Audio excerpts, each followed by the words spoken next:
We are back. Barbara, what did you make of the film? I actually really liked the film. I loved how Jenna Sutula invited us to take part in maybe the perspective or the habitat of a bacteria. That was kind of interesting.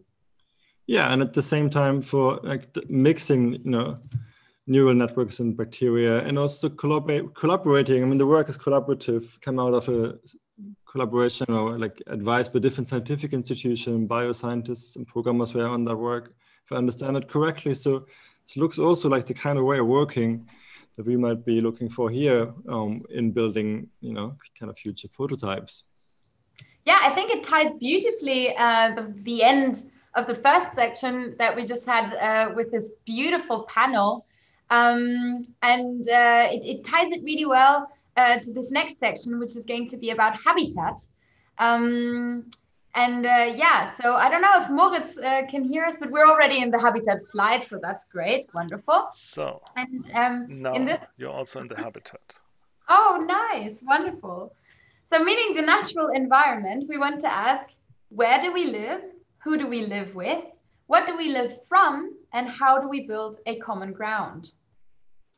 So this session on habitat really builds on the ZKM exhibition Critical Zones, showing us that one way to face the critical situations of the Earth is to engage with our habitat from different perspectives. The notion of critical zones might help us to change pace, as Daria Miller pointed out yesterday, referring to the unimaginably thin, fragile, and highly complex layer of life on our planet. What happens if we understand Earth as a network of critical zones, she asked, and that very much speaks to this session.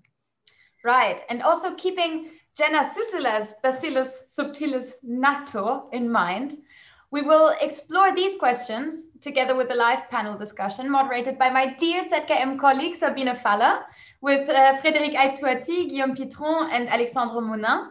And remember that, again, all your questions and comments matter to us, so you can just put them in the Telegram chat, and this time it will be me trying to voice them into the discussion. So thank you already for your lively input. That being said, let's meet Julijonas Urbonas, artist, designer, and engineer with a background in amusement park development. So that's highly promising. Yeah, and we will begin this second section with a conversation between him and the director of the Karlsruhe University of Art and Design, Jan Boelen, which will end then with a short performance by Julijonas, which I'm really looking forward to. And then we'll have maybe a quick 10 minutes break and be back directly in the live discussion panel with Sabine. So Moritz, take it away to Julijonas Urbonas and Jan Boelen.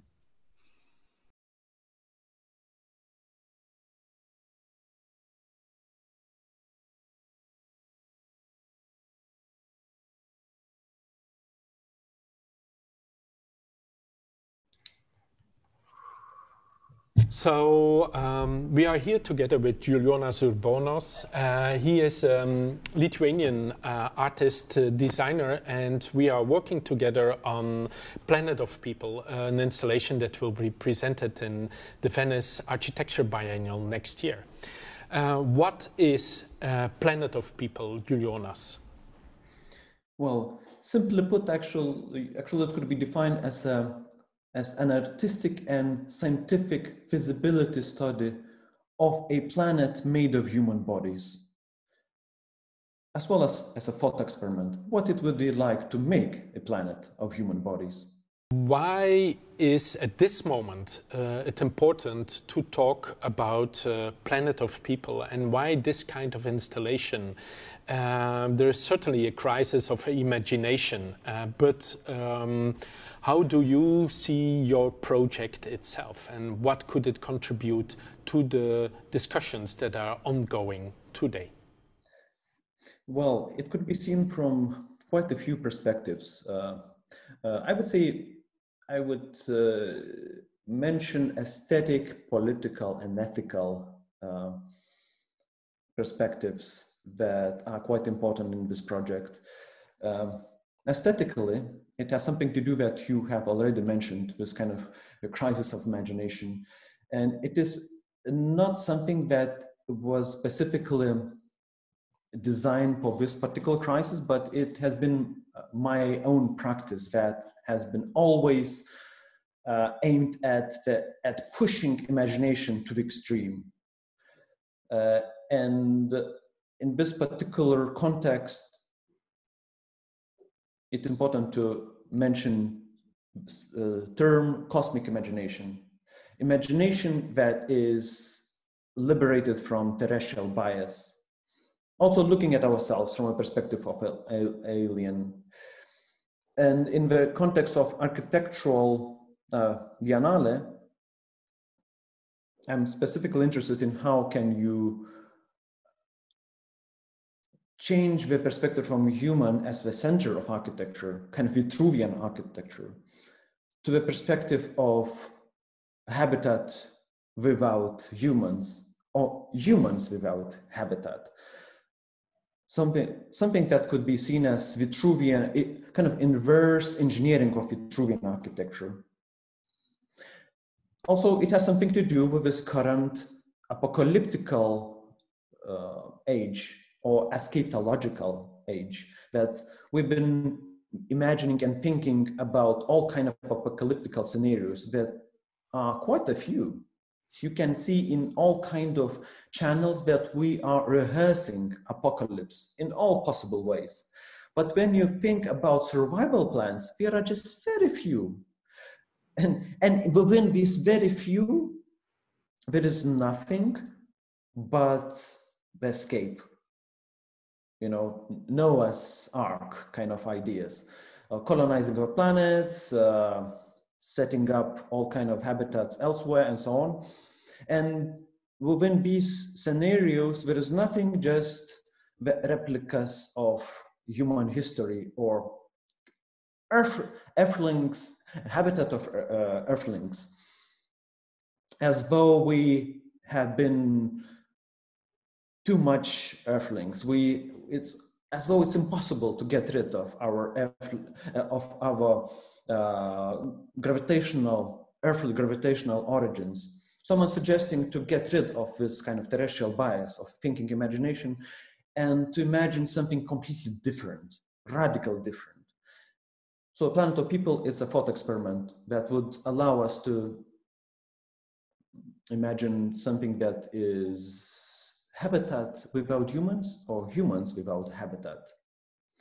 Good. And when you think about ethics, you could see that we've been living in this particular time when the term Anthropocene has been established and made us aware that we cannot talk about climate change, climate crisis without involving space, because other planets, as well electromagnetic environment has been shaping and forming our climate.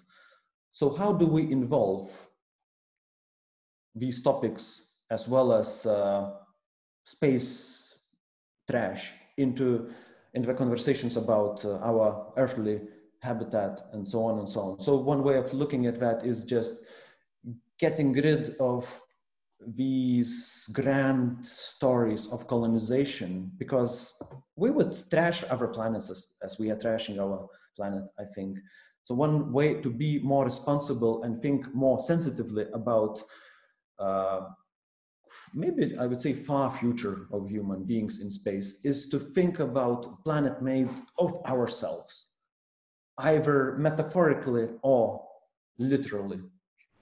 Julijonas, you're talking about this prototype. How would that function in space itself, in Lithuanian Space Agency? How could people that watch now become in the future be part of your big experiment?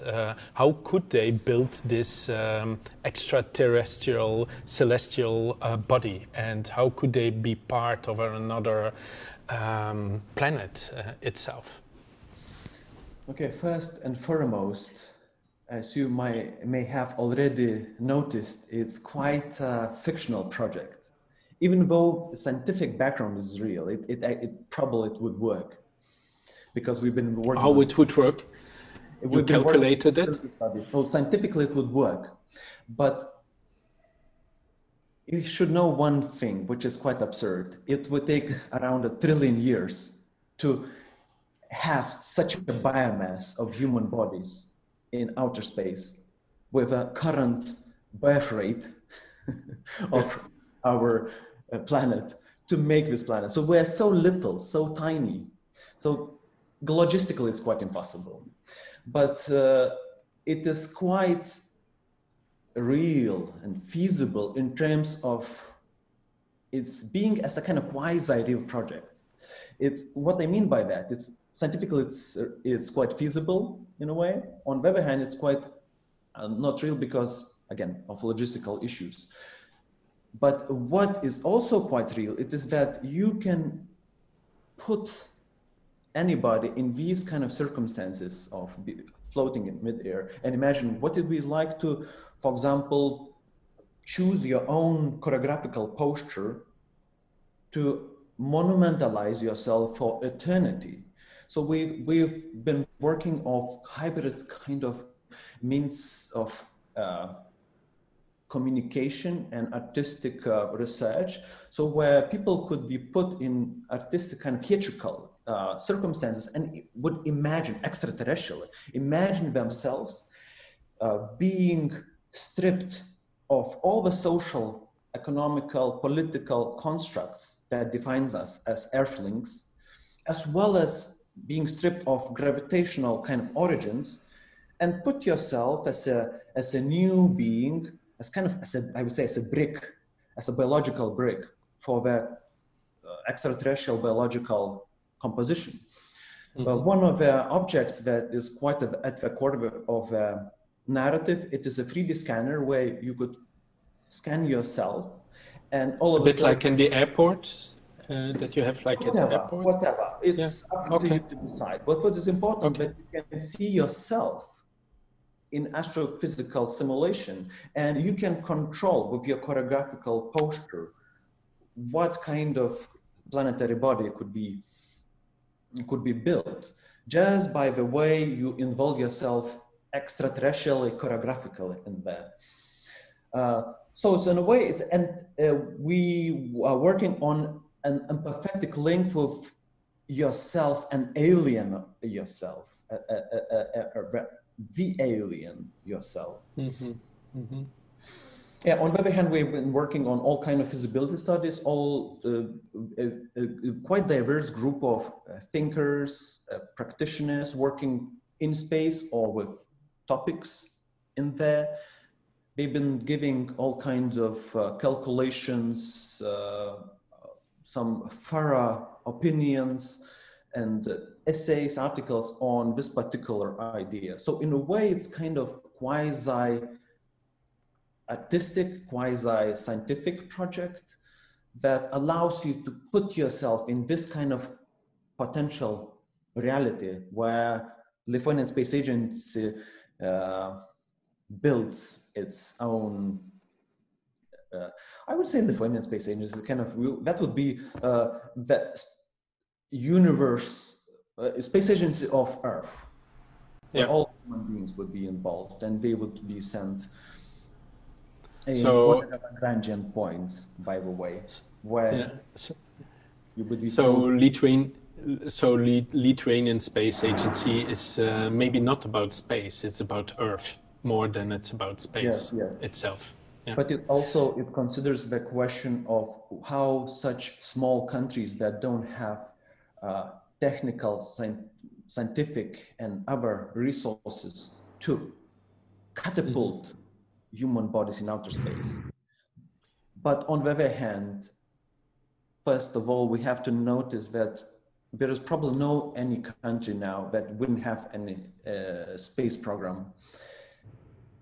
So we have lots of countries that don't have its own resources to catapult bodies into outer space, but still they're working on space programs. So in this particular case, how do we kind of, I wouldn't say compete with mega countries like US and Russia, who have quite the resources. How do we think of ourselves in this so-called space culture without copying, without replicating what Americans and Russians do.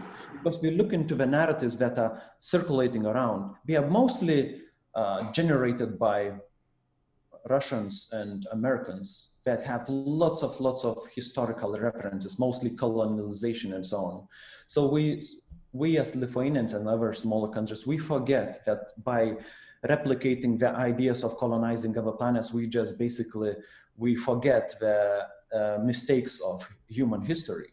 And also we're not becoming also Lithuanians, we just become Americans. So in a way, we are also not so much dealing with our own identity in outer space, kind of our alien, extraterrestrial identity. So one of the aims of Lithuanian Space Agency is also to think about Lithuanian space identity, and agency as well.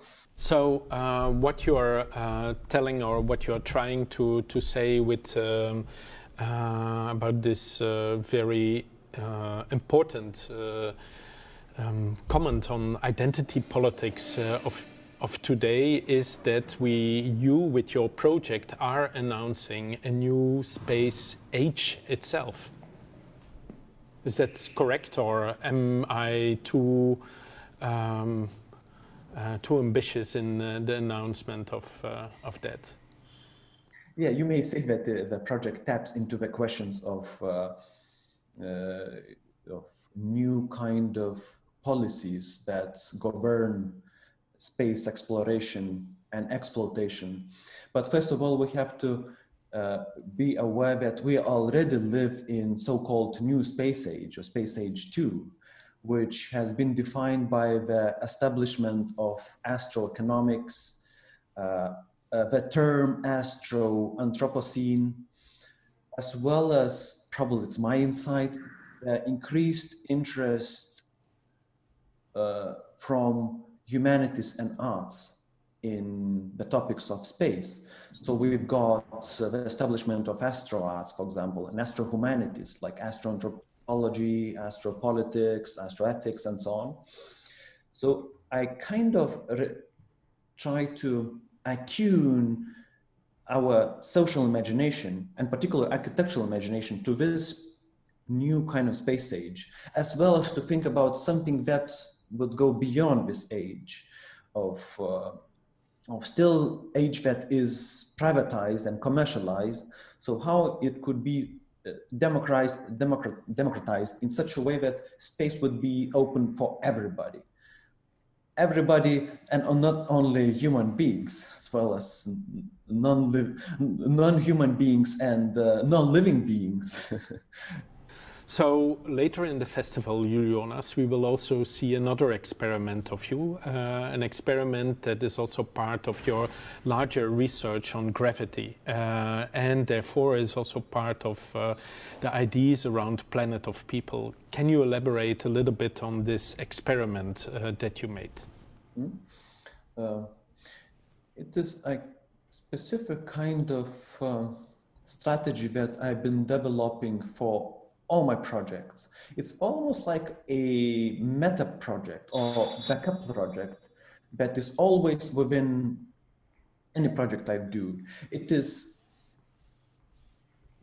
projects that would be kind of conducted or realized without any technologies. If I always imagine, what if all of a sudden the technologies I use in my projects would become absent, they would just disappear? How I would compensate the lack of these technologies with human resources? So I thought, how actually I could, in this particular project, Planet of People, I already don't have technologies to send human beings to outer space. How I would kind of simulate or rehearse this space program with human resources. So I thought what would take if I had around 10 bodies, 10 people, and would need to simulate Planet of People, the formation of Planet of People. So I came up with this performative strategy to to simulate certain movements of the bodies that would be possible in outer space, as well as simulating the relationship, a gravitational relationship between each of the body. So in my performance, the bodies are suspended, held by other men.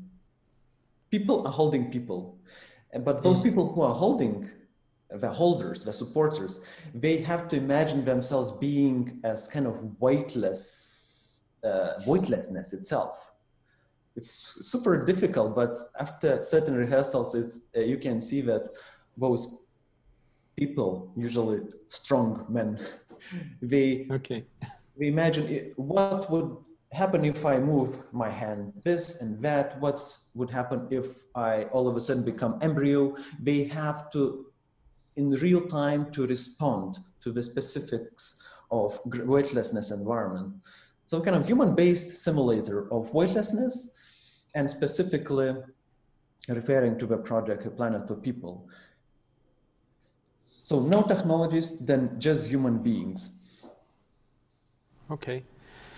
Julijonas, I have a last question. I would like that you tell a little bit about the collaboration with Pointer Studio. They are quite essential for the project and what they did and what they developed together with you. What did they develop, and how is that part of the installation Planet of People? It is something that I've already mentioned, the scanner and the simulation. We've been working together to program the interface between the subject, human being, and the astrophysics simulation, the interaction between a physical being and virtual being, how a person being scanned and catapulted in astrophysics simulation could imagine him or herself in such a way that they would be kind of provoked to forget their terrestrial bias, terrestrial imagination and thinking. So we've been working with aesthetics, with interaction design, and specific software that involves hardcore astrophysics calculations and so on, as well as certain things that would allow us to forget, how to say, the kind of terrestrial origins of technologies, how to make it ultimately extraterrestrial. So for example, that's why you can see in this particular sketch, which is based on Brownian motion choreography. I wouldn't go deep into that, but it's kind of specific kind of astrophysical as well as molecular choreography applied to the human bodies. And you can see that all the bodies are colorful. We don't want to have human bodies that would have certain color.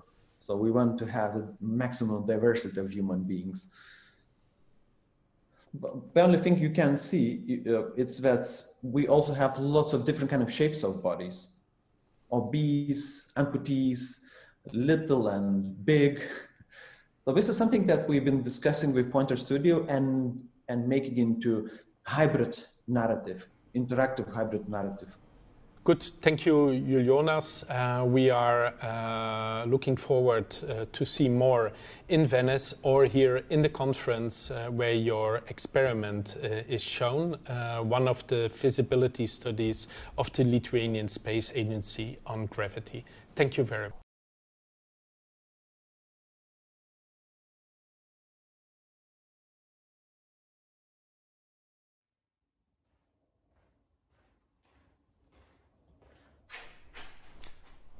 I'm Julijonas Urbonas, the founder of Lithuanian Space Agency that is currently developing a special space program that aims to make a planet made of human bodies. We are proposing to send humans, your bodies, into one specific location in outer space where there is no gravity, it's super cold, it's vacuum, the bodies would float until something very beautiful would happen. Because there is no gravity, no planetary gravity, but the gravities of the bodies. If you remember physics, any object that has a mass has a gravitational radiation or gravitational attraction. So those floating bodies, the population of bodies, would start to attract each other. And eventually they would make some kind of extraterrestrial composition. But if you have a substantial amount of biomass, that blob of human biomass would eventually round itself and would become a planet made of humans. We have an issue here. We don't have such a technology to make such a project a real one, but we have humans as a technology, and now, as Lithuanian Space Agency, we are prototyping with humans of different shapes and sizes and weight. We have big and small humans, and we are working on a human-based simulator of a planet of humans. Those big bodies we have are used as make-believe cosmic circumstances, whereas smaller bodies are used as human bricks that would be used for extraterrestrial architectural composition. So our prototyping works in the way as a kind of human terraforming sketchpad. Little bodies, they have to choose a poster they would like to be monumentalized for eternity, and they float according to the big humans who have to imagine what it would be like to be cosmic circumstances. And depending on a poster, different kind of compositions, extraterrestrial compositions form. And this particular prototyping and the project itself could be considered as a cosmic fossil for humans or of humans. That would actually work or would be archived for eternity. But also it could be considered as a monument for humans of humans.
A warmly welcome to the online festival Driving the Human.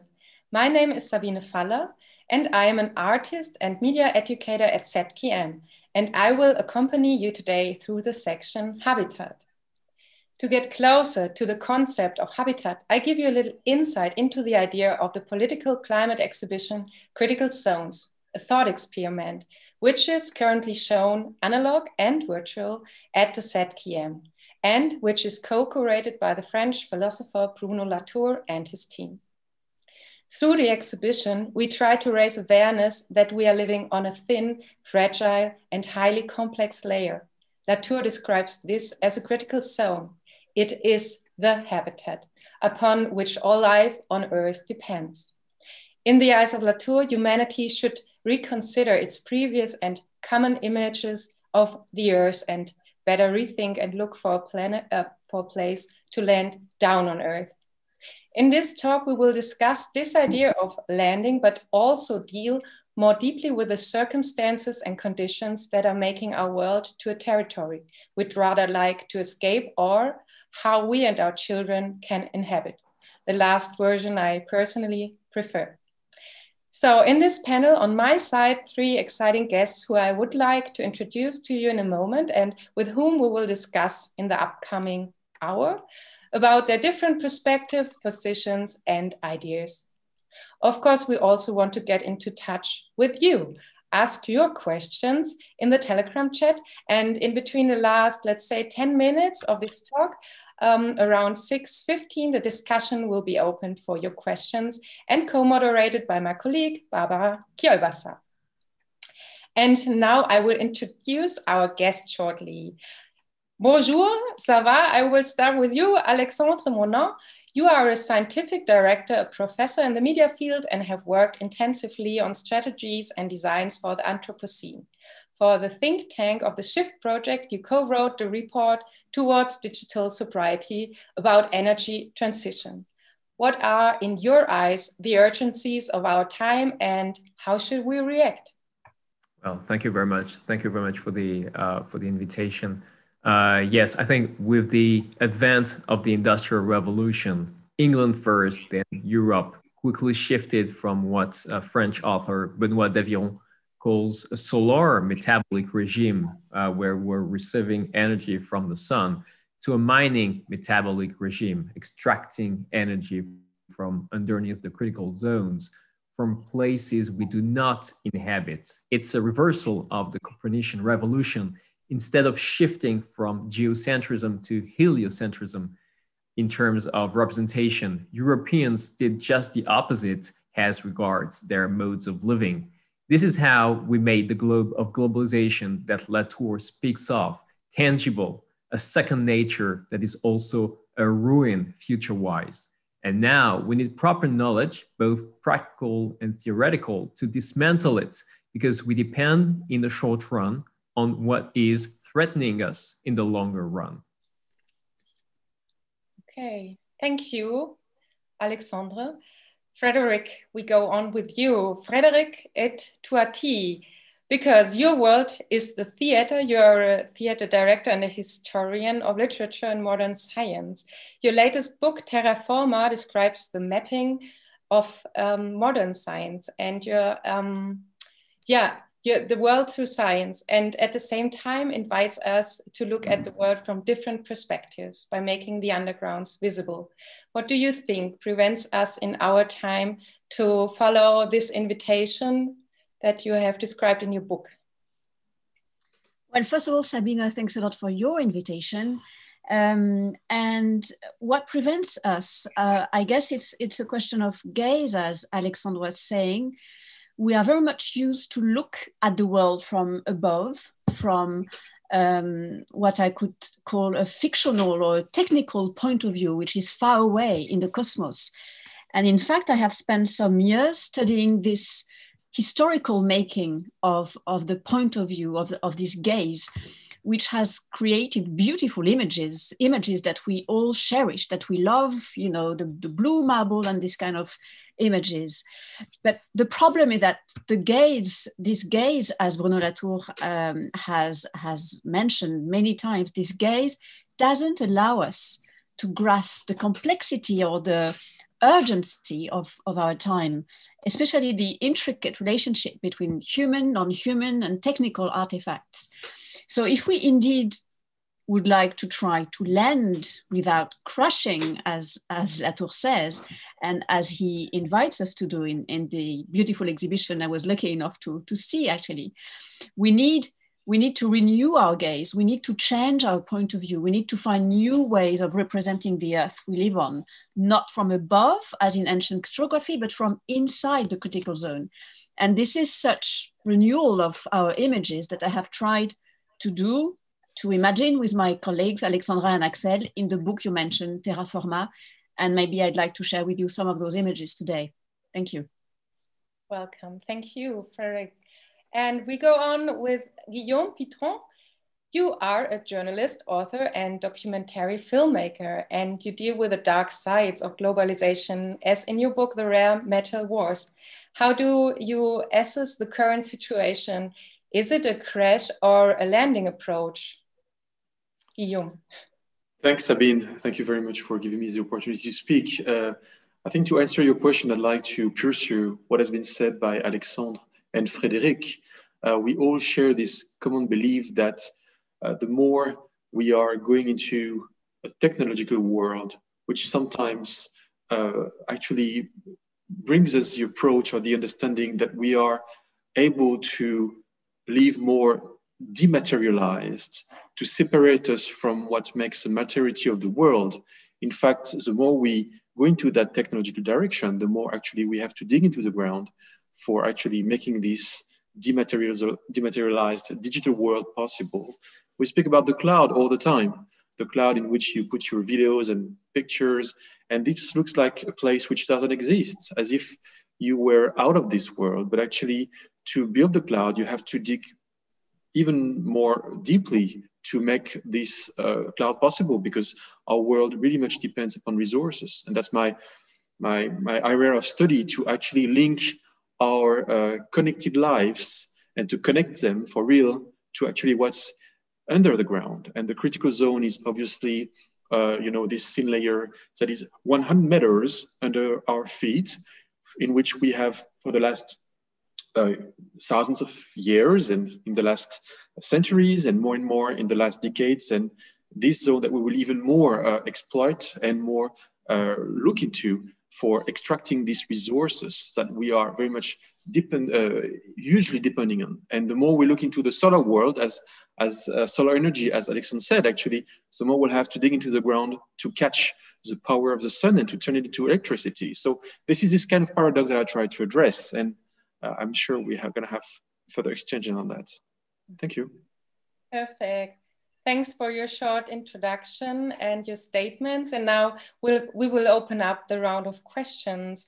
But before that, Bruno Latour has stated that at the time of globalization, we need a kind of complete restart of our thinking and acting to make the world habitable again.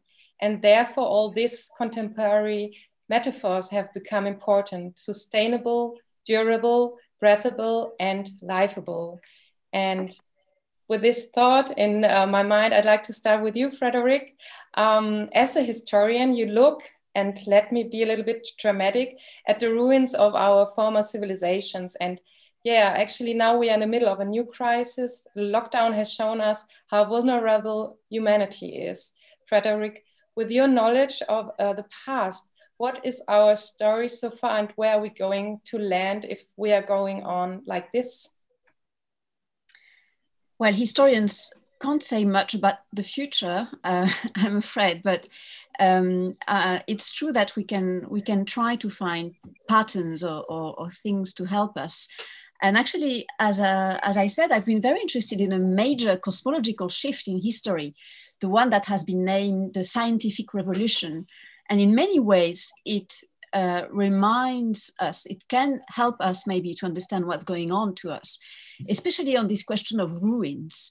I just want to quote the great astronomer Kepler, whom I like a lot. And he was using, like us, the metaphor of ruins, which is, first of all, an architectural metaphor.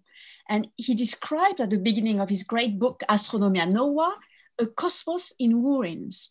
And he set himself and the people of his time the great and exciting task of rebuilding an entirely new cosmos from these ruins. And interestingly for us, I think, this task of rebuilding from the ruins was partly made through fiction, through narrative. And those narratives, I try to study them in my book, Fiction of the Cosmos. This is a completely new vision of the cosmos. And what is interesting, I think, for us is that it was not enough to use scientific and technical tools to rebuild the cosmos. It was necessary, but not enough, not sufficient. They also needed new stories. The kind of stories they were telling were stories of a break.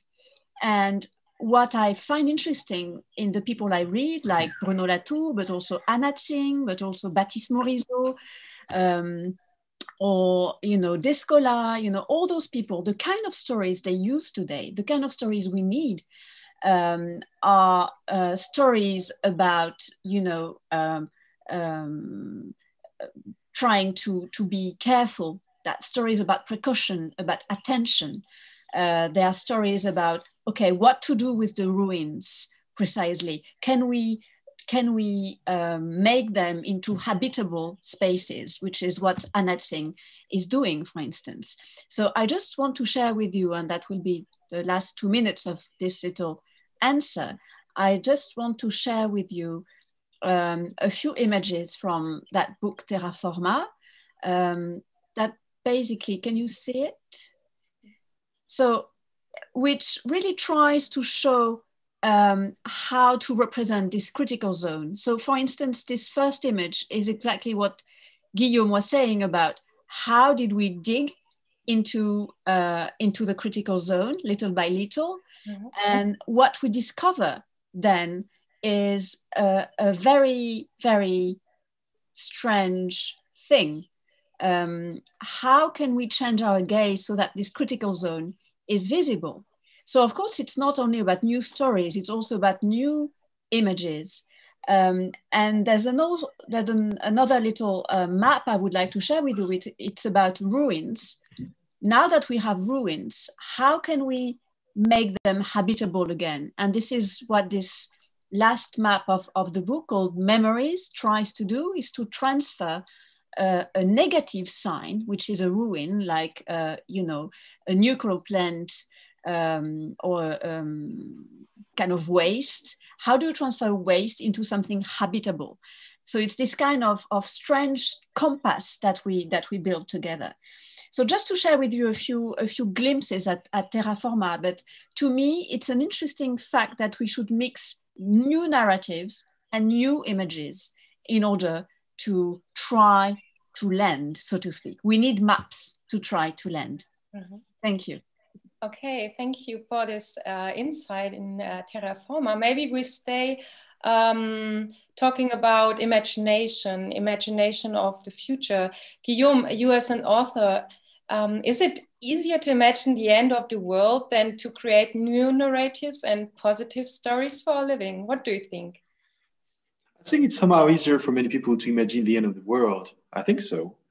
We have in France a very strong movement. I mean, I don't know if it's a strong movement, but it's a kind of an important movement, which we call collapsologists. Those researchers, whom I know actually, who tend to see also in the past good arguments for saying that we are going nowhere and that our civilization as it is and the globalization as it goes actually will end up in breaking up our civilization. And these collapsologist people somehow become eschatologist people. It's not only that they say that this is going to be the end of a system which is being replaced by another one, but there is somehow a religious thinking in this way of speaking about the end of our system. It goes until the point where some might believe that actually we're going to disappear and 7 billion people will die in a couple of decades. And we have a former minister in France who is very much into this and very much part of this collapsologist movement. I don't believe in that. And I speak under the control of Frédérique, who is the historian, but I remember reading a book by a French historian whose name is Luc Marie. And Luc Marie wrote a book and he said, how many times did we announce the end of the world in the history since the end of Rome, since the end of antiquity? And the end of history, he recounted, was announced 182 times. And we're still here. So I believe we are somehow in the announcement of the 183rd end of history. Whether it is the end of a system or the end of humans on the planet, I don't know. Once again, it depends on people, on how they understand that. But I believe there's kind of a lack of imagination to say, well, it can't go further than that. That being said, this is also how can I say, announcing that is also a reason of the resilience that we have shown for the last decades and last centuries and last thousands of years. The more we tend to understand the risks that surround us, that actually may impact our civilization, the more we tend to react to that. And we tend to take good decisions in order to avoid such scenarios. And I'm very much into optimist. I very much believe in resilience. And in this context, I believe in technologies for actually finding the solutions to the huge challenges that we are facing. We're facing huge challenges, and technologies will be part of this. In the digital sector, in the energy sector, we speak about electricity storage as a future coming soon, probably, innovation that will change our approach to our energy challenges. We cannot store this electricity very well today, but we're making so many progresses that maybe tomorrow we'll be able to have electricity storage technologies which will allow us to store for years, the electricity brought by sun rays in one solar farm in the Sahara Desert for only 1 or 2 days.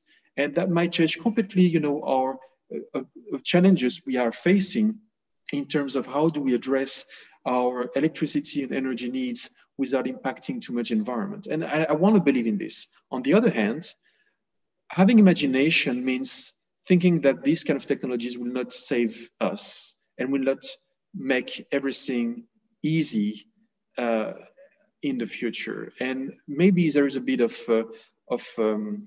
I try to find the word in English, paresse in French, but maybe there is a bit of easy way of thinking to believe that, we just got to wait for the next technologies to solve all the issues that we are facing, which actually will be saved and will be, fixed by addressing political challenges, social challenges, ethical challenges, philosophical challenges.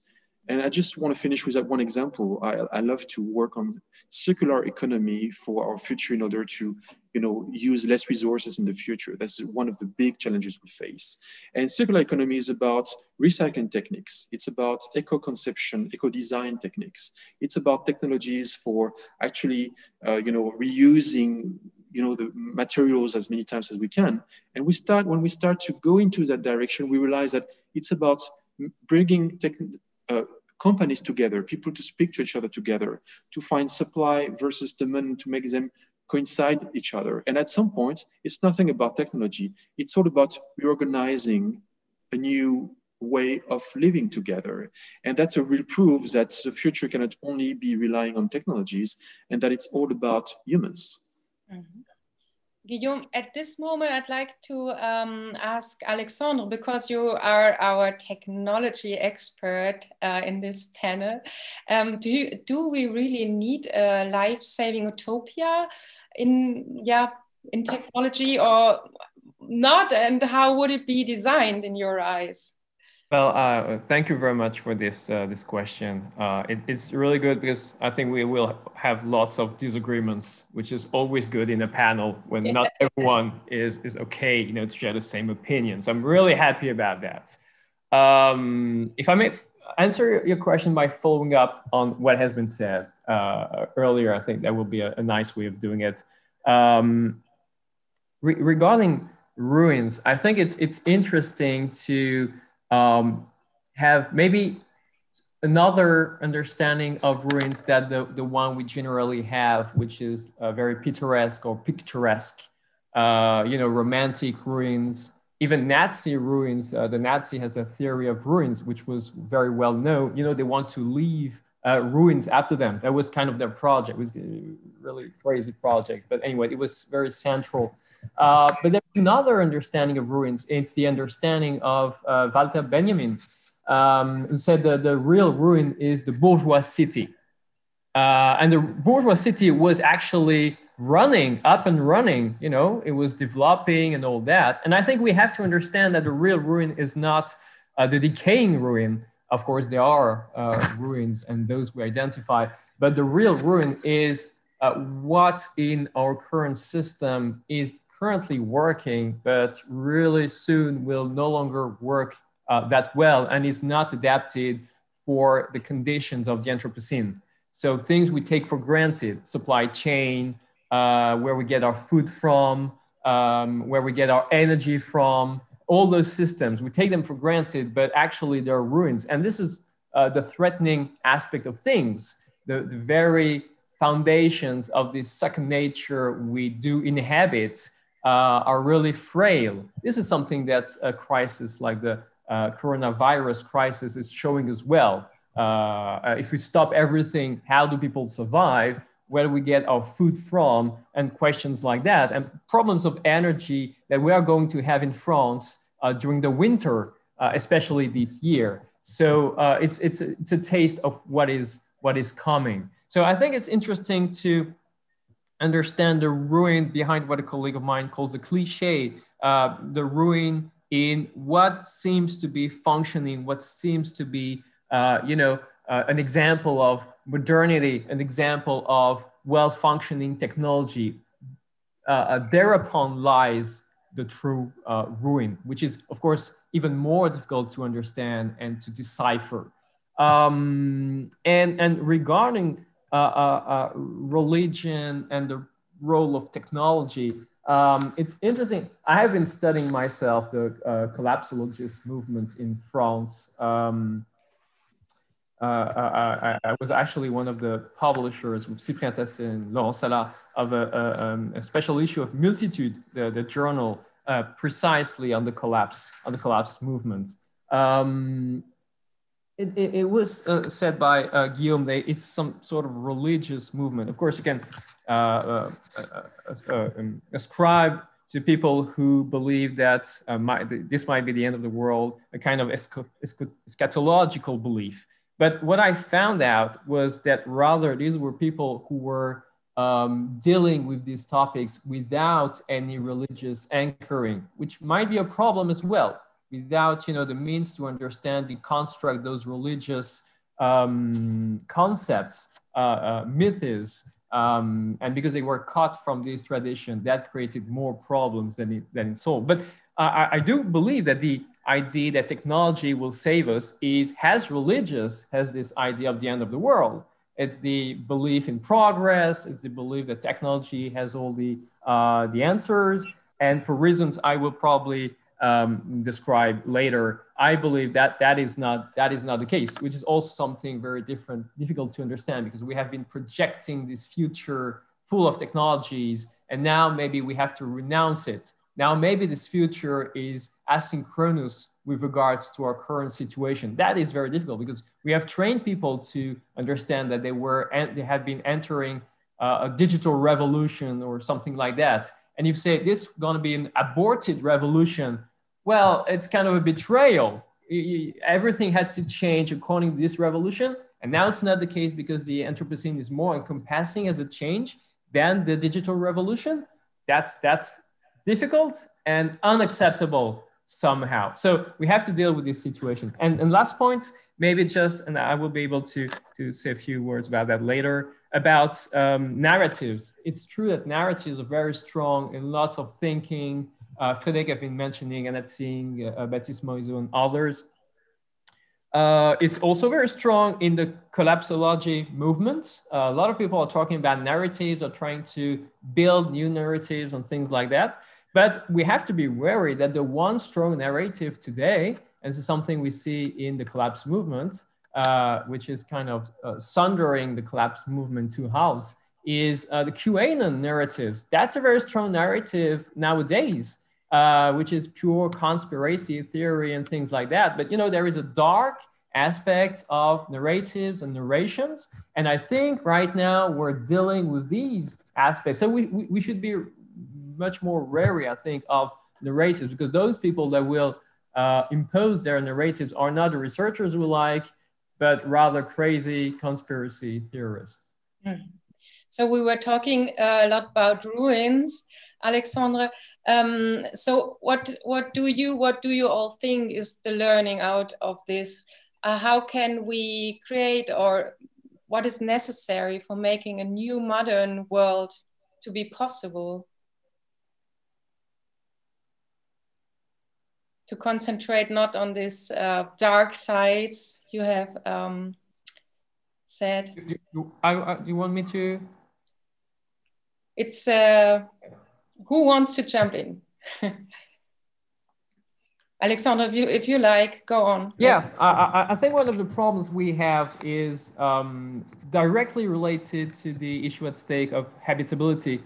We are wondering whether we should, I think you said something like that, Sabine, design habitability, or that there are reflections about that.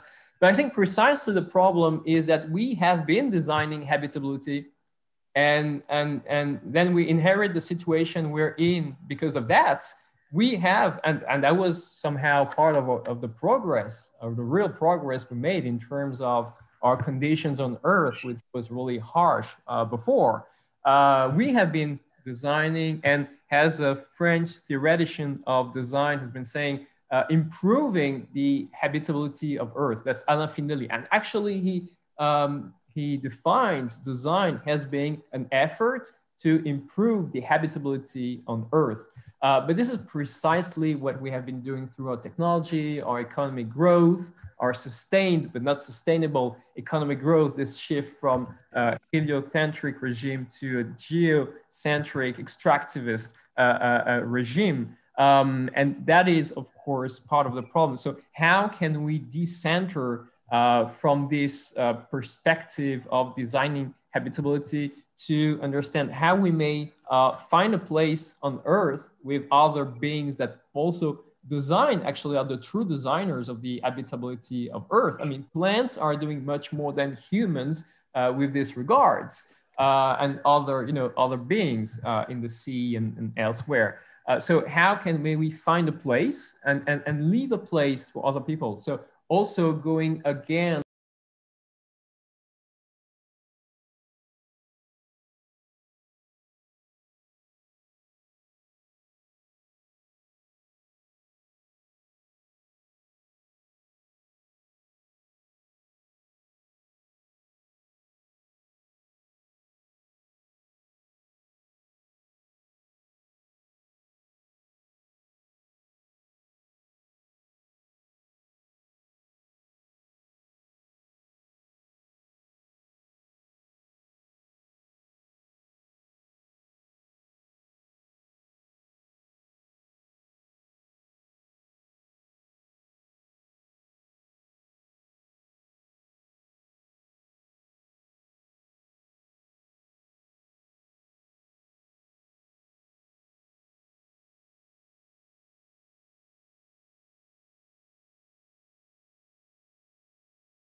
for a very long time.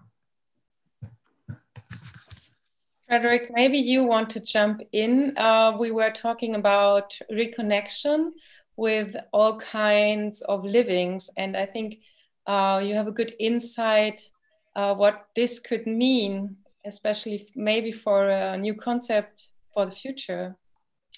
Yeah, well, I could answer and prolong what Alexandre was saying with yet another little picture of Terraforma, just as a way to I don't know if you see that, it's and it's also a way to give the floor to Guillaume, who has worked much more than me on this question of resources.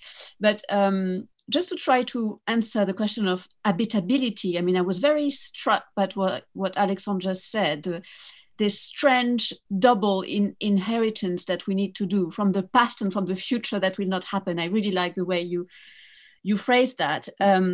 The way we tried to represent that in Terraforma was in this strange little 4 little bubbles that you see, we try to represent the way in which we inherit precisely the idea of resources. How do we inhabit? How do we find resources?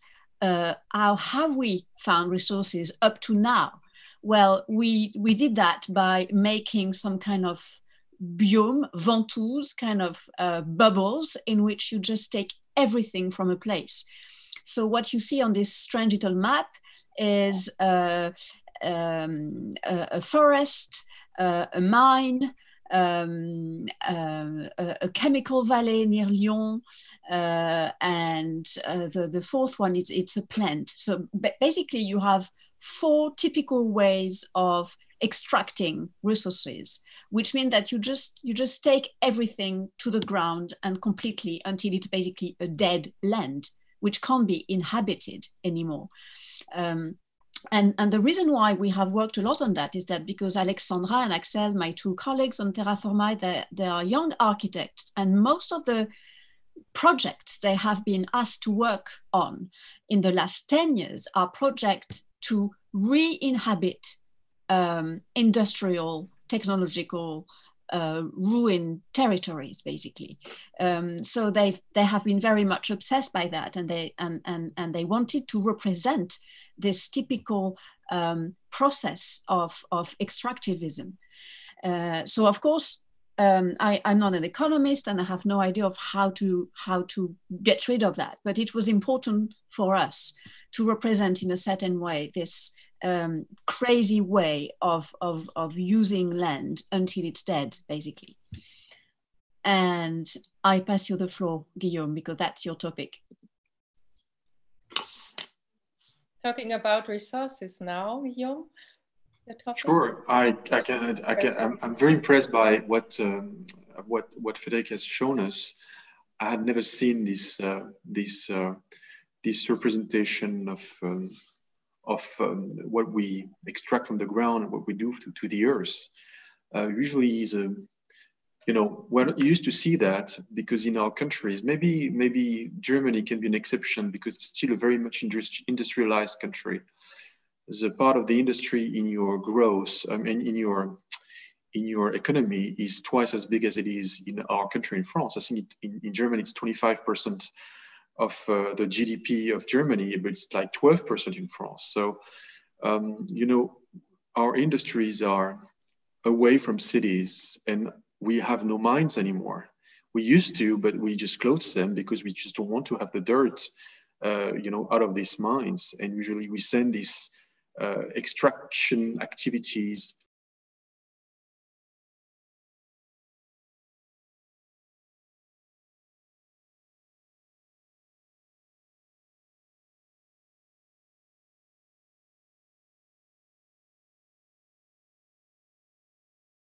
thousands of kilometers from where we are, from where the consumer is, that actually we just don't even know what's going on. We have made these impacts invisible. We don't see them anymore. And that's why these pictures are impressive, because it brings us back to the very consequence of our ways of living or of our choices as consumers. But the more we create a distance between what we do as consumers and how it impacts the technosphere, as Alexandre was mentioning this word when we prepared this panel, the less it will be easy to get a sense of that. I just want to finish with just one calculation that has been made by a French researcher, Olivier Vidal, a couple of years ago. His conclusions were published in Nature, in the review Nature. I think it was back in 2016 or 17. And he tried to figure out how much minerals we would need for the 30 next years, for all the needs we are having right now for digital technologies, green technologies. I'm not talking even about this, primary commodities such as oil or even food commodities. I'm just talking about metals and minerals, and we are growing at such a rate that actually we're going to have to extract from the ground in the next 30 years as many minerals than all the minerals we have extracted for the last 60,000 years. since human is human, since sapiens is sapiens. And we're gonna use and extract more for the next 30 years, as much at least, than for the last 60,000 years. So that gives you an idea of the kind of impact it can have just to have this figure. We still feel today in some part of the world the impacts of Roman times extraction activities. We can still see the pollution of some mines back to the Roman Empire. So guess what we're leaving to the next generations in a couple of hundreds of years or thousands of years, sorry. So that's just, a way to go in Frédéric's direction. At some point, we've got to turn all these words into pictures. Pictures is what makes people, change their mind. And we need this picture that you've been showing even more, actually, to actually get a sense of what we're really doing and the real impact of our lives. Okay, thank you, Guillaume. Maybe a question for you three, because we're talking about resources and the impact of resources, and our ideology of the capitalism is a strong ideology and we are living in it. And so what do you think? Can we bring together ecology with the idea of infinite growth? What do you think? That's impossible. Okay. That's a nonsense.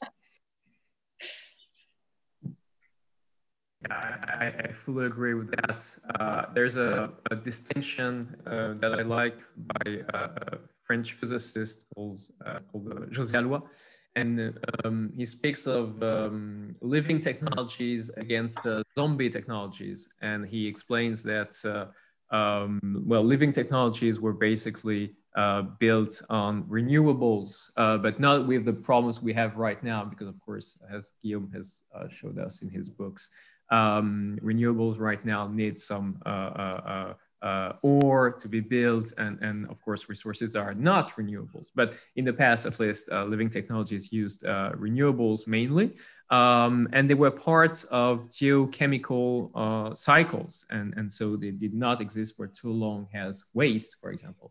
And the technologies we're using right now, including digital technologies, but not just digital technologies, are technologies that are built on stocks, on resources that are not renewable, that actually do not function for a very long time due to planned obsolescence or plain obsolescence, and at the same time that live in the form of waste for a very, very long time. Whence the name zombie technologies.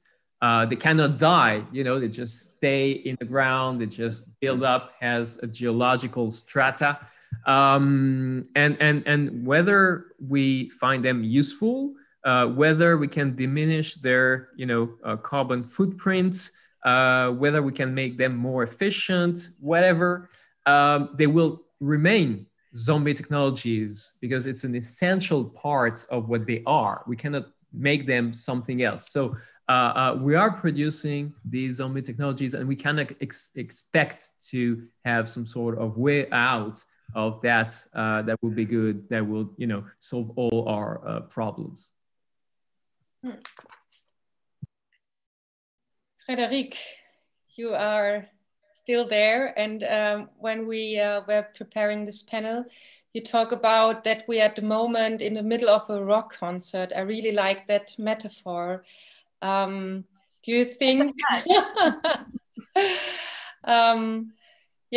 I try to be optimistic all the time. So what is your idea about how can we go back to the rock concert before the crisis to make it a real rock concert as a metaphor for our future and our planet?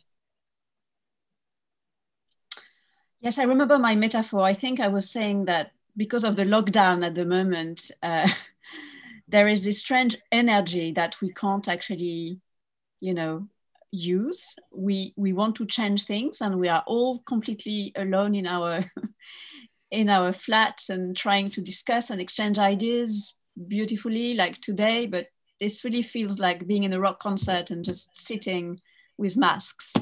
So I think that was the metaphor. I mean, trying to be optimistic, I'm afraid it will be a very banal answer linked to the fact that when you have big turmoil and big crisis, there is always a chance that things will change for good. And I quite like the way, I mean, I very much like the way in which actually Bruno Latour has turned this whole pandemic situation, which is a where to land after where to land. The fact that actually the idea that this pandemic situation, and many people say that, is just intensifies the everything. It intensifies our problems, but it also intensifies our feeling that we absolutely need to change. And exactly what Alexandre was saying as well. It also intensifies the way in which we can experiment, like slowing down, looking around us, making new alliances. I'm afraid this is still very abstract, but at the moment I'm preparing a new play with Bruno, and it's all about experimenting, experimenting in this strange confinement, which is actually our world. You know, we are confined in the critical zone, and we need to learn to move and to inhabit that. And in a way, we need to rediscover this strange space that we have forgotten a little by being in this fiction of the globe. So yes, trying to be optimistic in such a dark time is difficult, but it's, of course, believing in the power of our imagination, obviously, but it's also the idea that, as Guillaume was saying, the apocalypse is not completely here. It's very close, but it's not completely here. So that's just a very little bit of time to go. That's what I could try to say. And it's, in a way, it's a paradox. Like, we have to hurry, but we have to be slow to rethink and do the good steps and not just running. But the interesting thing, Frédérique, with what you said, jumping on this coronavirus thing, is that what was unthinkable is happening. And before that, some things happened on US politics, on the European agenda for the last 3-4 years, which were unthinkable. Brexit, Trump, and it's happening. And I think if someone who has been, very ill for the last 3 years, almost, how do you call that in French, in English, dans le coma, how do you say dans le coma? In a dark, deep sleep out of the hospital, and would suddenly wake up and say, what happened for the last 3 years? And we would have to explain this person what happened for the last 3 years. He would say, that's not possible. And it's happening. And a coma, okay, thank you. And I think it's interesting because it brings us a flexibility of thinking that maybe we didn't have before. We are more resilient. We in Paris, I believe, are very much resilient today, much more than we were 5 or 10 years ago, because we've been having for the last 5-10 years terrorist attacks, fires on Notre Dame, and all these kind of things. And I think that makes us more resilient. And I think that's interesting with this crisis, that what was unthinkable is happening, and we are ready for, going through. Hope not, but we are psychologically more strong for actually experiencing and going through other challenges that will come ahead, because we are more prepared for that than we have ever been in our generation, I guess. And I think that's a good thing with this crisis, I guess. It makes us stronger and even more able to make our imagination work, because if we don't, the world will imagine something for us at our place. Thank you, Guillaume. Now I like to ask my co-moderator, Barbara Kielbasa. It's 6:15, we are perfectly in time. Can we open up the roundtable for the Q&A from public? With pleasure, hello. And well, first of all, merci Frédérique, Guillaume, Alexandre, and Sabine for this lovely discussion that was really inspiring. And merci also to the Telegrammers for the ongoing discussion that was that was happening next to this discussion on Telegram. There was one question that I thought was kind of provocative. It was, do you think that predicting the end of the world creates the kind of media spectacle that actually prevents and distracts us from any real change? So maybe that goes back to the rock concert metaphor, which actually, now that I think of it, reminds me of Plato's Höhlengleichnis. I don't know what it's called in English, but anyway, the question was about distraction. Sorry. But, you know, expect the worst and hope for the best. That's exactly what is being said. And yes, you have to expect the worst, and that's because you expect the worst scenarios that actually you can get over them. That's called resilience, but you need to have people to think about this. Cassandra was right. The Greek mythology lady was right. I agree with that, but I think it's interesting because you can see the question in two ways. Predicting the worst is absolutely necessary, as Clive Hamilton said 5 years ago, or 10 years ago already, in his amazing book Requiem for a Species, Requiem pour une espèce. You have to lose all hope. So in a way, it's absolutely necessary in order to act. But there's another way to answer the question, and it's about entertainment and Plato's cave, which is that there is a taste for the apocalypse. There is a taste, a strange one, a dark one, for catastrophe. And of course, we should be careful, because there is this fascination for destruction, which is almost ecological pornography, I could say. And this is indeed very dangerous in itself, because it can indeed stop us from making the right steps.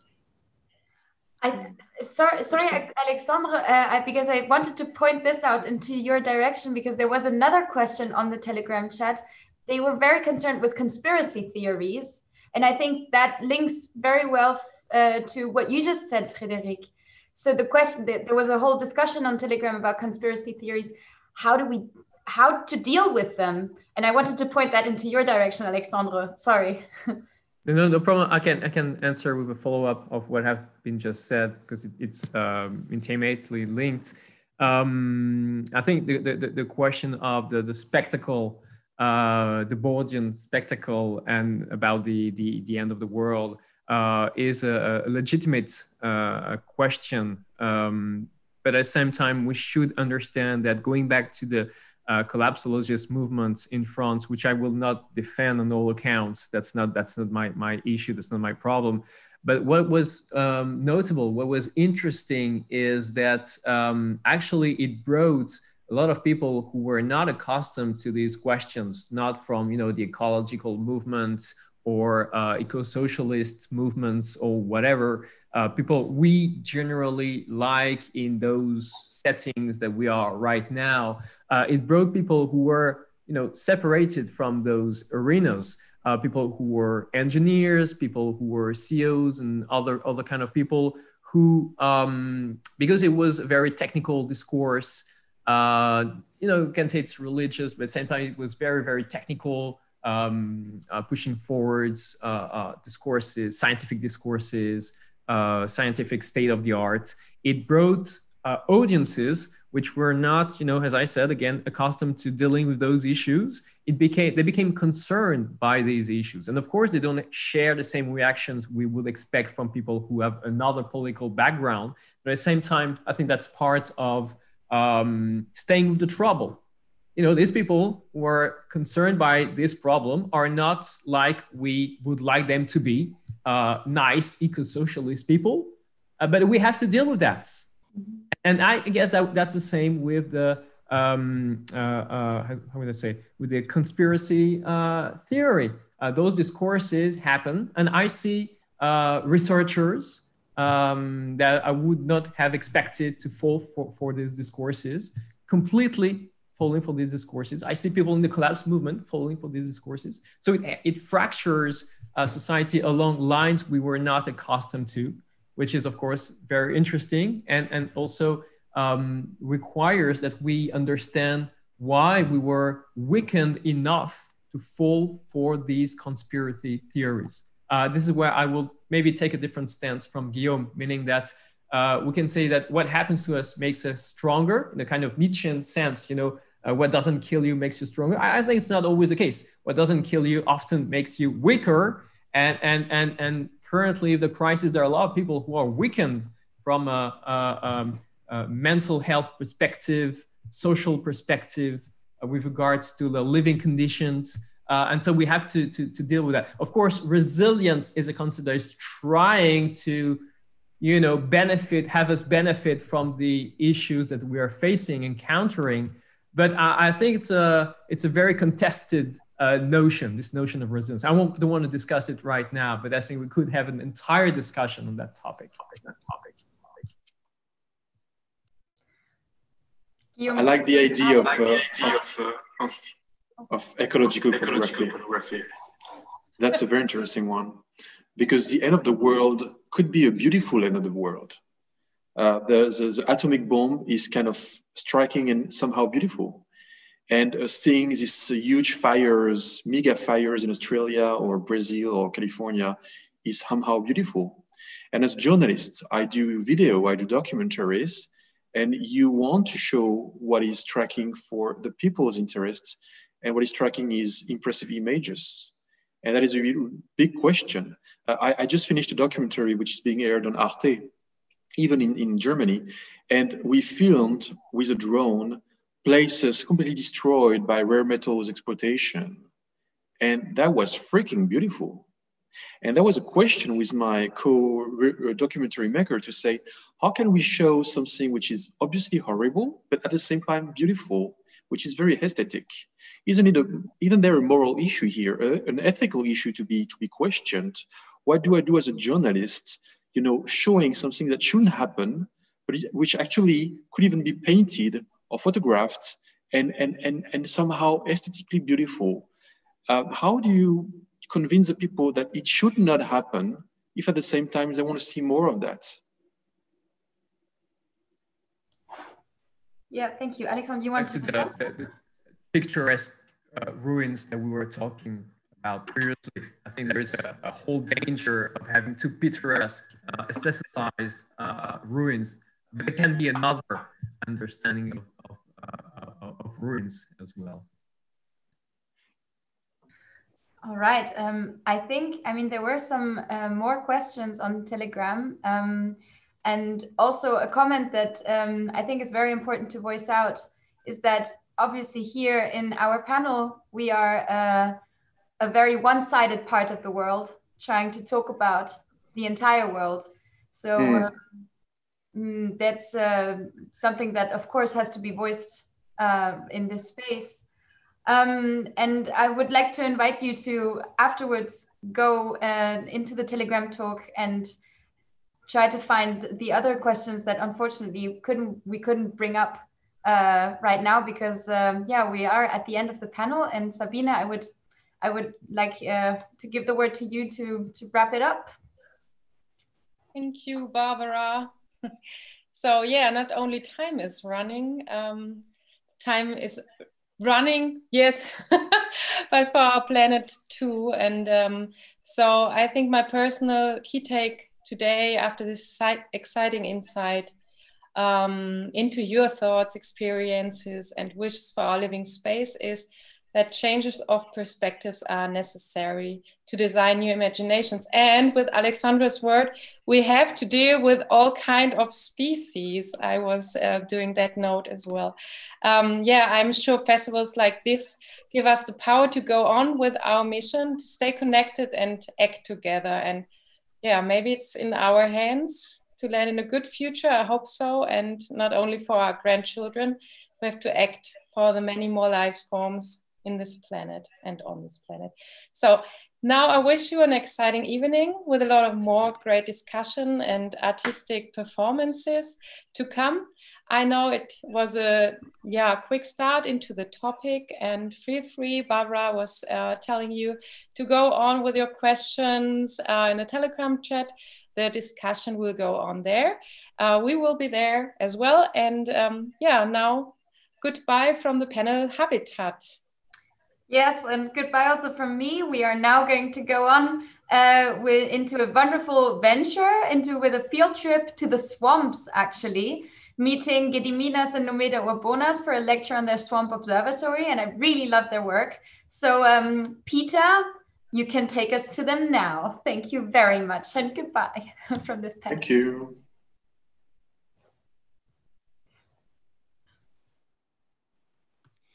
Hello, we now have the self-declared swampists Gediminas and Nomeda Urbonas with us for a live lecture.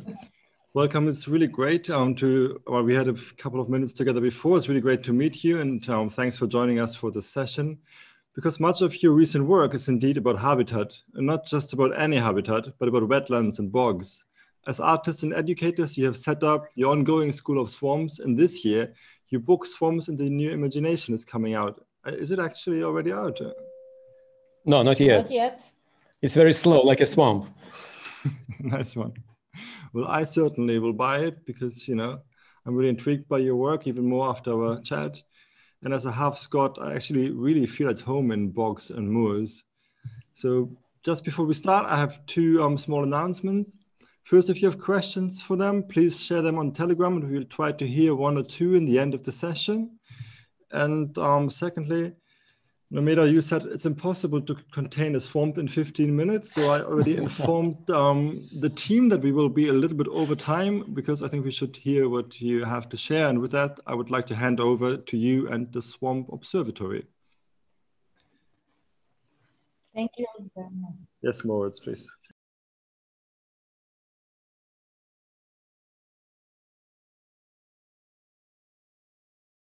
It's a great pleasure for us to be part of this slow multi-annual project, Driving the Human. As it was a huge pleasure as well to finally install Swamp Observatory exhibition or installation at the critical zones at ZKM. So on behalf of our team, a big team, not only two of us, but the big team, we would like to thank you for invitation and these amazing opportunities to share our practice and project. Gediminas, what is driving the human? I don't know. I mean, I can only speak for myself. What drives me, I can speak also for maybe our practice. And the answer is very blunt, swamp. Swamp is what drives human. Why? I think through the history of the humanity, we have a very troublesome, very complex relationship with our environment. And I think swamp is the essence of it.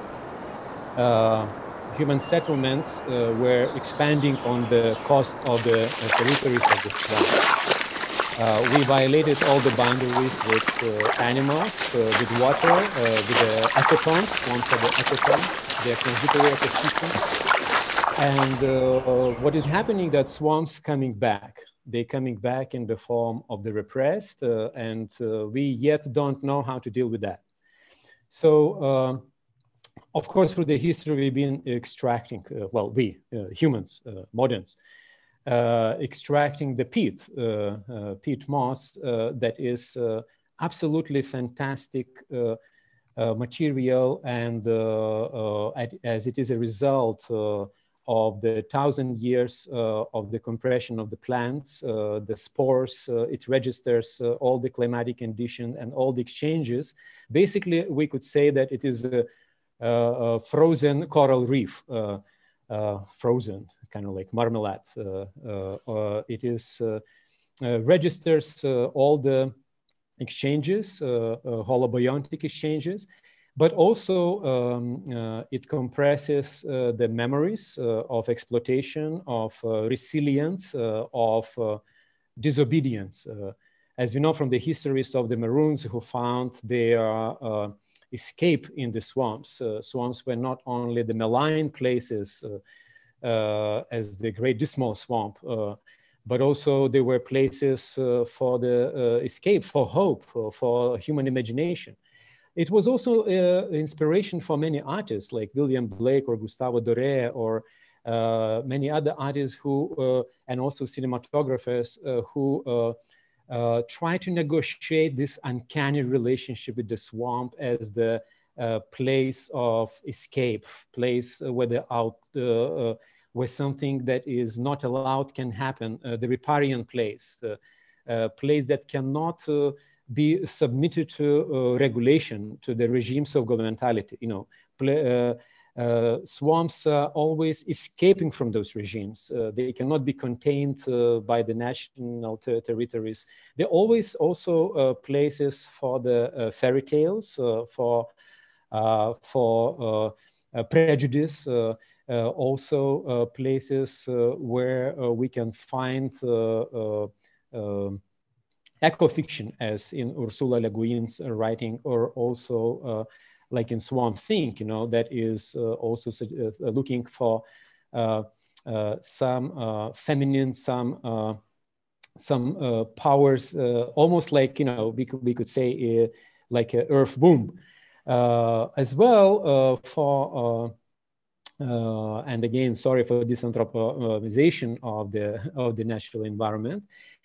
For us, it is also swamp is interesting as the metonym, as under the swamp we find fens, bogs, and many other natural environments that otherwise can be called wetlands. But we specifically interested in the swamp because of political rhetoric, you know, that has the origins in the 19th century, the draining of the swamps, or drenare de palude. But as well, it is also inspiration for many artists like Robert Smithson or Juan Downey, who are trying to look also at indigenous epistemologies, at something that can be called also invisible architecture, that is produced by these relations between human and non-human or more than human entities through the daily rituals, language, and so on. But what is being done by science about the swamps? As we know, it took hundreds and hundreds for the swamps to be subscribed in the biosphere registry by the United Nations. And we got inspiration from Karl Albert Weber, a German botanist who spent several years in Memel Delta. That was a former territory of the Prussia, nowadays is part of Lithuania. But as we know, the swamps are leaking, they're disobeying the boundaries. And Karl Albert Weber was studying again, inspired by Humboldt, Humboldtian idea that is looking into relationships and interdependencies between the air and the soil and the plants, who register those interdependencies through their intricate shapes. As a botanist, he was trying to sort of like build the scholarship of the swamp. And in his beautiful writing, he was also observing the different optical perspectives that are happening because of accumulation of the methionine and the gases. As we know, the air in the swamp is a bit different. And also because of the high acidity of the soil and the peat, it informs also the patterns of the plants. But these interdependencies are not only between the soil, air, and water and the plants, but also humans are part of that milieu. So the starting point in the swamp school was to enter that milieu, to enter that first scientifically researched swamp, where Karl Albert Weber spent 3 years and published the so-called Swamp Bible, the first study on the raised bogs, and to understand how this spongy entity, how this milieu, how this being that has this enormous capacity to function as a machine can also become our learning environment. Learning environment for the unpredictability, uncertainty, also instability. as we are living in the times where the cities are getting submerged in the water, and Venice has registered through its history hundreds of years of that experience. It is also important for us to think how can we learn from the swamp in order to adapt not only ourselves, but also adapt our education and our relationship with the surrounding environment. So swamp becomes the perfect place for the engagement and for the study. Where these complicated relations happen in the Venice, and specifically if we speak about Venice Biennale, for which we were commissioned to conceive the curatorial proposition for the National Pavilion, our starting point was precisely looking into the swamp that can help us to change habits of thought.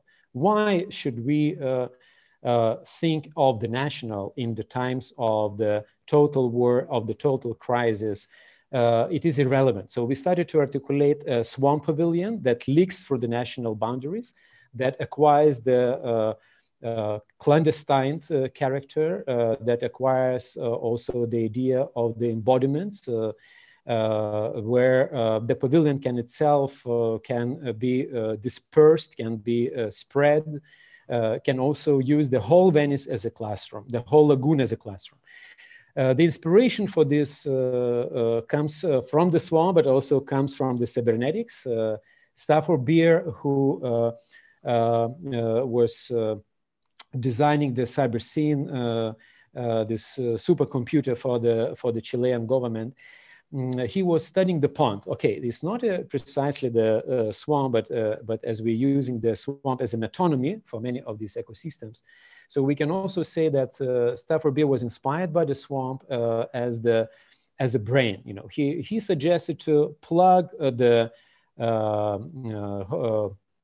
homeostatic system, the system that can offer the human organizational systems the balance. Plug into the human organizations and think how it could help us to cope with something that is beyond our capacity to cope. So inspired by Stafford Beer and also Gordon Pask, we try to organize the curatorial, but also artistic and pedagogical program and events and the spatial organization of the Swamp School. Organizing in the 3 chapters, Swamp Radio, that is dealing with transmission and listening, Futurity Islands, that is focusing on sympoetics, on sympoetic relations, and the communism, that is looking into the cohabitation. To support that work, we edited 3 manuals, each for each chapter, and each manual has 3 propositions. One that is dealing with the question of swamp and modernity. Another that is looking into pedagogy of the amphibian. And that is our rereading of the transdisciplinarity. And also looking into the examples, historic examples of the hybrid practices, figures such as the Harrisons, Juan Downey, Marianne Amisher, and so on. So just looking into the Swamp Radio, where the listening to the sounds of the distorted planets is impossible without specific technology. We're bringing the artist to record voices of the environment in Venice, to intervene and also to transmit within the radius of the lagoon. So this becomes the radio for the lagoon. And it has, as you can see, 2-way transmission, listening and transmitting on the spot, but also looking into the specific gear, like in Jana Binderen practice, where you need technology in order to listen to those frequencies that otherwise are not accessible to human ear, not also to eliminate techniques that suggest the indigenous techniques that suggest possibilities of listening through our bodies, listening through our bones, and connecting the human skeleton to the to the tree, to the roots of the mangrove tree, and so on. Looking also into the energy cycles, like in the project of the mud battery. Also looking into the technology that is suggested by the insect, and according to Mark Wigley, we as humans becoming insects with the help of the antennas and help of our mobile devices that help us to listen and to transmit and constantly to reconfigure our disposition in the environment, constantly produce the images and sounds that confirm that register and create yet new layers of imagination. So, of course, the infrastructure that is being deployed here are the pipes. As we know, the pipe is the major symbol of Anthropocene.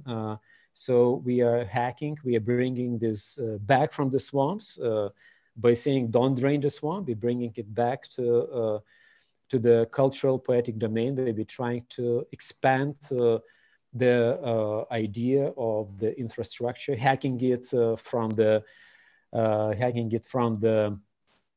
techno-administrative sector, so to speak. Not to forget also workshops with children that engage the idea that architecture can also be done not only by the human, but also by the insects, by other species, and understanding that we are always sharing the habitats. And the model itself, or what we call the PET, so this is our PET swamp that is being brought by the group of biologists, group of scientists and architects to Venice. So this is the Nordic coral that supported by the peat of 3,000 years. And we are looking at how in this new condition, the new climatic condition of Venice, which is much more warmer and also more saline, the new species can appear, the new relationships can be built. Also looking into the economic cycles of the such, for example, as a tourism and also souvenirs, and how all that is affecting the natural cycles, also affecting the surrounding, and how the swamp as a sponge can sort of like absorb and absorb and filter and decontaminate, participating in these economic exchanges. Also looking at how the Venice is also part of the archipelago, and the islands been always registering these reciprocal relationships between the human economy and economy of the others. And in this case, Campalto Island itself is being rendered from the garbage.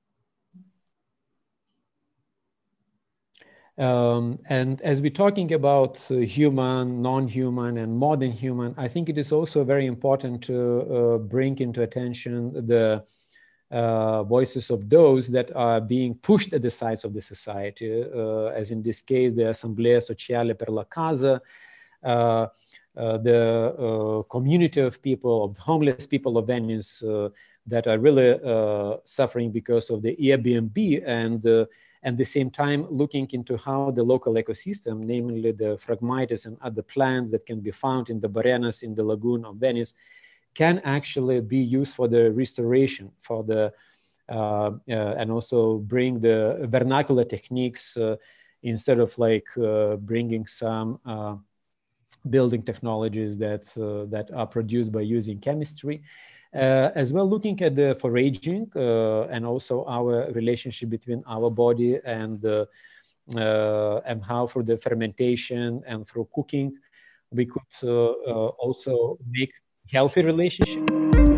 How you feed yourself and your body, you feed your mental abilities, you feed your mood, definitely inspire you to share these nice effects or gradable effects towards the others. Cooking and also understanding the well-being of the human body that is absolutely interwoven in the milieu. It is part of the milieu, and this interdependency can also be inspiring for the architecture. We are looking into the vernacular techniques such as Torfhouse in Iceland, which is the most windy and most humid and most cold place on the planet. The combination of the three perhaps would be very rare to find in any other place. And that is where the well-being is being also scientifically measured with the help of the French biologists who counted every bacteria and every eukaryote that are conditioning the healthy well-being of the human body in these extreme conditions. So here the argument is, of course, to look at the vernacular techniques such as Torfhouse. The swamp for us, it is a project of imagination. It is a project that can help to deschool and also decolonize minds and thinking. But this project also is impossible to manage, to imagine without technology. And when I'm saying that, of course, I have in mind Ursula Le Guin, who said that what is technology? Technology is our engagement with the material world, you know. But this material world is also AI is also part of this material world, you know. So we are also as part of the Swamp School working on the so-called Swamp Intelligent project, inspired by Stafford Beer and Gordon Pask, trying to create a swamp brain, right, Nomeda? Right. So here the Swamp Intelligence module, or a Swamp AI module, is taught during this period of the Swamp School to discriminate between architecture and nature. And his task, or her task in this case, is to imagine and to produce the hybrid, something between the architecture and nature. So it picks up different categories just by itself, whatever it wants, or she wants, from the categories of architecture and categories of nature, and produces this like very weird hybrids, which are quite uncanny for the human, I think, gaze of view. Okay. So this swamp intelligence, also part of the three figures, or the four figures. Exactly. Of the four figures. So swamp has so many facets, so I'm forgetting how many facets swamp has. So it is part of the four figures that construct Swamp Observatory that is recently been installed in this COVID window. Was installed at the mezzanine space at ZKM. And here you can see the projection on the ox bladder, this water ox that you can find in the swamps in Italy, but also in the swamps in Lithuania. Perhaps also Carl Albert Weber was tasting some mozzarella cheese of this water buffalo, I'm not sure. But those four figures are time stack that and olfactory crevice and biotop. And of course, to understand these relations and the model of the swamp, we need epigenetic landscape. The model of epigenetic landscape that is suggested by Waddington, which actually speaks that all the underlying structure is what it drives the surface, right? So when we look at in the swamp, perhaps we see some unarticulated mass, something that looks like a magma, something that doesn't have a shape, something that is in becoming. But precisely it is a perfect interface for us to understand relationships and interdependencies of Gaia. Swamp Observatory has the four figures, the olfactory crevice that can help us to understand that air is not shapeless. Air consists of so many constituencies, and in this case, we're traveling back with the help of Pete to reconstruct the smell of the extinct plants that were already non-existing even in the times of Karl Albert Weber. I think those visitors who would come to the space, even with a mask, I think they can be teleported 1,000 years ago. And also the time stack that goes down to 7,000 years, and also to bring all these troublesome, uncanny, traumatic memories and anxieties we have, and perhaps we inscribe into the environment.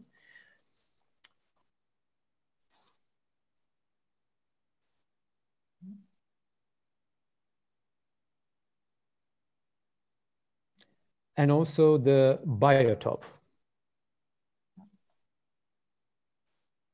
So with this biotope project, we're working with a group of scientists, biologists, who been concentrated in the very defined territory, the critical zone of the swamp in Aukštumala, trying to register movements in time and space in the specific habitat. And these movements are constantly producing new traces and new drawings and the new images. And these images are becoming the image of the swamp. They're becoming the imagination of the swamp. But this imagination is not just speculative and not just biological. It is really entangled with the history. It is entangled with culture. It is entangled with biology, and it is also entangled with technology. And last but not the least, a swamp game is coming soon. So for us, swamp has become the future learning environment that helps us to engage the future, learn about the future, and also perhaps train for how can we adapt for the future. We see the pedagogical role of the swamp as the infrastructure and the environment. I don't think so that we have time to speak about the swamp game. I think there will be another launch. I'm afraid we might actually slowly have to come to a close. On December 12th, I think there will be a launch of the swamp game. And just to finish, I would like to read a quote by Henry David Thoreau. "Hope and the future for me are not in lawns and cultivated fields, not in towns and cities, but in the imperious and quaking swamps." Thank you. Thank you. Thank you so much, Gediminas and Nomeda, for making swamps fruitful in so many inspiring ways. I think we don't have really time for a Q&A, but I want to share a few things. Hold on. So Mace said, "I love swamps." So thanks for that, Mace. And well, then don't raid them. And Andreas shares that he has grown up in the swamp, and there's another person at home, 100, who shares that he or she came from a swamp area. And I think the thought that I believe is this kind of, for me, tension between this kind of romantic also, I think you also mentioned it, metaphor of the swamp and, you know, the draining of the swamp in the 19th century, and what you seem to promise a kind of new age of the swamp, where the swamp has, you know, an agency beyond just metaphor again. At least that's how I heard you. Excellent, thank you. Thank you. So please stay with us until Moritz gives the okay for us to leave this room. In the meantime, it's my honor to close this section on habitat, and we will close with the performance itself as Other Training Smartphone 2 by Vivien Tauchmann. Her series of performances invites us to get involved, so I really encourage you to get in gear to join her performance at home. After the performance and before we take on the economy, we'll have a 45-minute break, or maybe now a bit shorter, during which we will listen to an exclusive audio mix by Yannick Schütte. And now, Moritz, you could take us to Vivien. I will do. Bye-bye, take care.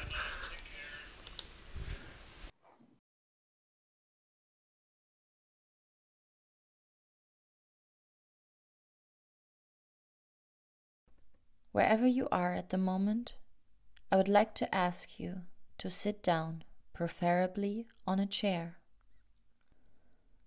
For the next couple of minutes, I want you to move your body by following my movements and the instructions.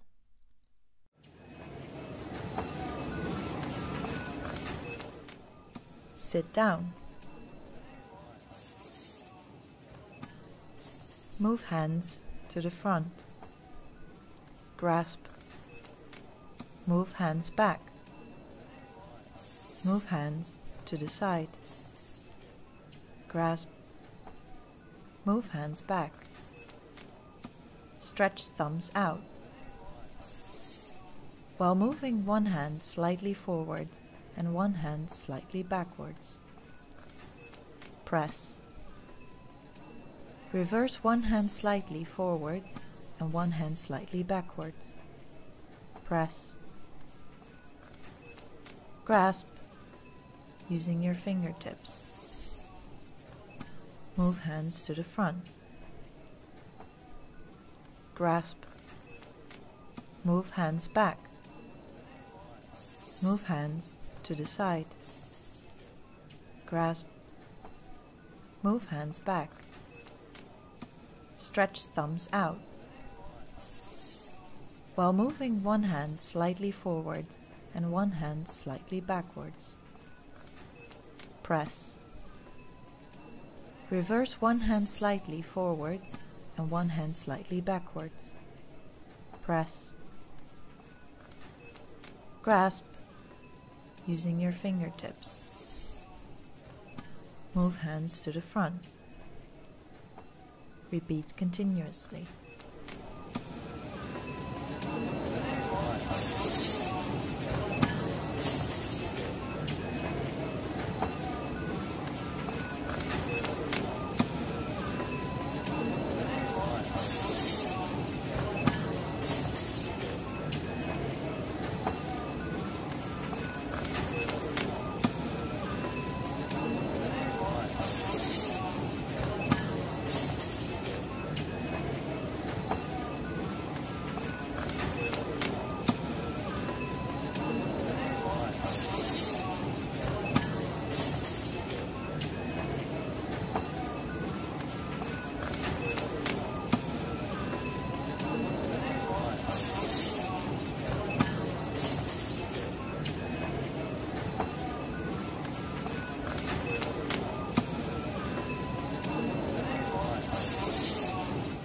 Focus on your movement.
try to still be precise with the movement.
Slowly stop to move and look at your screen.